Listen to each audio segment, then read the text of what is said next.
Cultivons les talents de demain avec la Ligue de BKT.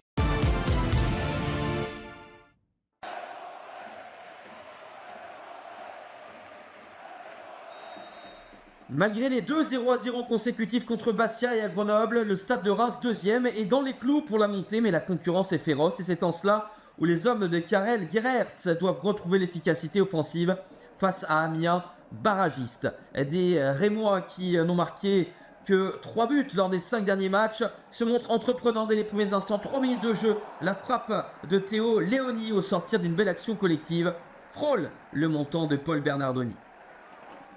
La réaction des Picards sur coup de pied arrêté avec Teddy Averland.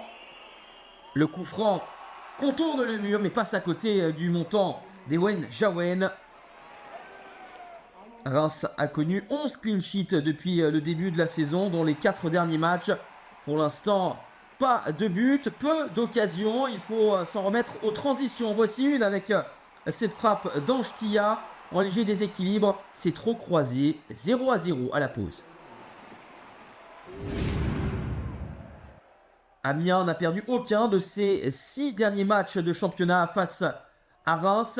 Et pour l'instant, tient le coup et se montre dangereux également avec ce centre de Candil. Averland et sa longue chevelure est trop court.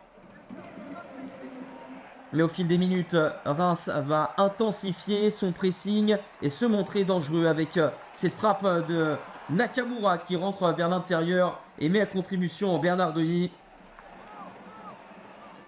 Amiens a encaissé 9 buts sur les 3 derniers matchs et fait le dos rond pour l'instant malgré les assauts qui se multiplient des Rémois avec encore une fois Nakamura dans une bonne position. Superbe retour défensif. Le corner à suivre avec un jeu à 3 et la frappe encore une fois de Keito Nakamura.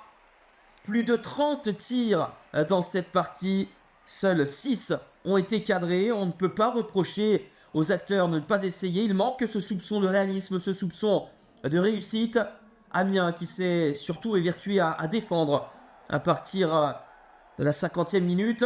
Propose des alternatives de contre intéressantes avec Averland. C'était dans une bonne zone et un réflexe à bout portant d'Ewen Jawen préserve ce score de 0-0. Une ultime possibilité pour Théo Léoni. La frappe pied gauche puissante du Belge qui tombe sur un Bernardoni inspiré. Il faudra se montrer plus réaliste sur les prochains matchs pour le Stade de Reims avec un déplacement à Strasbourg en quart de finale de Coupe de France, à Dunkerque et puis contre Rodez. 0-0 score final, le 3e de suite pour un ski piétine. Amiens reste barragiste mais prend un point chez un gros du championnat qui pourrait lui être précieux pour son maintien.